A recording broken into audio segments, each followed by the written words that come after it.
Bonjour à tous et bienvenue dans cette nouvelle capsule où nous allons parler des transformations physiques de la matière. Commençons par voir ce qui se cache derrière ce qu'on appelle une transformation de la matière.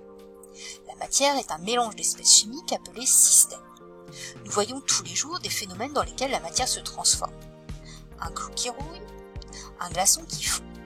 Il existe trois catégories de transformation. La transformation chimique, comme pour le clou, le fer est en contact avec le dioxygène et se transforme en rouille, un oxyde de fer. La transformation physique, comme pour les changements d'état de l'eau. Et enfin, la transformation nucléaire, comme la fusion nucléaire au sein du Soleil. Nous reverrons cette transformation dans une prochaine capsule. Une transformation de la matière, c'est une évolution du système entre l'état initial, au début de l'observation, et l'état final à la fin de l'observation. Dès que l'état initial est différent de l'état final, on peut dire qu'il y a une transformation du système. Qu'est-ce qui différencie une transformation chimique d'une transformation physique? Prenons le cas d'une transformation chimique comme la combustion du gaz, de la gazinière, c'est la combustion du méthane dans le dioxygène de l'air.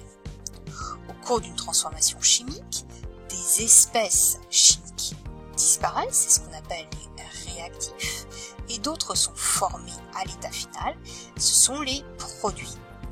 Entre l'état initial et l'état final, les espèces chimiques ne sont pas les mêmes, c'est ce qui permet de reconnaître une transformation chimique. On va pouvoir symboliser la transformation chimique par l'écriture d'une équation. Prenons maintenant le cas de la vaporisation de l'eau. Si on regarde au niveau microscopique, nous ne voyons qu'une seule catégorie d'entités chimiques, la molécule d'eau. Ce qui change, c'est l'état physique. En effet, à l'état initial, les molécules d'eau sont proches les unes des autres, c'est l'état liquide, et à l'état final, elles sont éloignées, c'est l'état gazeux. Les espèces chimiques sont les mêmes entre l'état initial et l'état final, c'est ce qui permet de reconnaître une transformation physique. On va pouvoir écrire de façon symbolique cette transformation avec l'équation H2O liquide donne H2O à l'état gazeux. Les changements d'état. Regardons à l'échelle microscopique la matière sous ces trois états. À l'état solide, les molécules sont très proches et presque immobiles.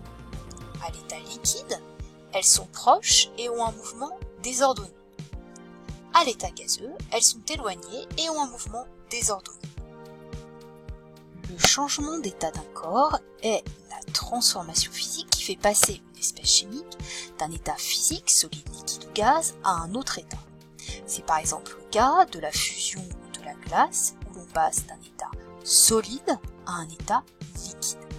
Au niveau microscopique, l'espèce chimique est conservée, ce sont des molécules d'eau. Seul l'aspect et l'agitation des molécules changent. Pour la fusion de la glace, l'écriture symbolique va être écrite de la façon suivante. Comme il y a trois états de la matière, il y a 6 changements d'état. Certains de ces changements nécessitent de l'énergie, d'autres au contraire en libèrent. C'est ce que nous allons voir en nous plaçant à l'échelle microscopique. Pour que l'agitation des molécules augmente, il faut fournir de l'énergie au système. On parle de transformation endothermique. Dans l'autre sens, l'agitation des molécules diminue. Le système libère de l'énergie, on parle de transformation exothermique. Soit que l'énergie est changée. Si l'on fournit de l'énergie au système, c'est le cas pour la fusion, la vaporisation et la sublimation, comme ces transformations nécessitent de l'énergie, on parle de transformation endothermique. Si le système chimique libère de l'énergie, c'est le cas pour la solidification, la liquéfaction et la condensation, ce sont des transformations exothermiques. Que faut-il retenir de cette capsule? Si l'état initial d'un système est différent de l'état final, alors il y a transformation de la matière. On peut le résumer à l'aide de l'organigramme suivant.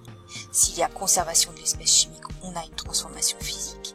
S'il n'y a pas conservation de l'espèce chimique, entre l'état initial et l'état final, on a une transformation chimique ou nucléaire. On modélise le changement d'état de l'espèce chimique par l'équation suivante, où l'on indique la formule de l'espèce chimique et son état physique à l'état initial, puis, après la flèche, la formule de l'espèce chimique et son état physique à l'état final. Lors d'une transformation de la matière, il y a des échanges d'énergie. Si de l'énergie est donnée au système, la transformation est endothermique. Si elle est libérée par le système, la transformation est exothermique. À bientôt pour une prochaine capsule.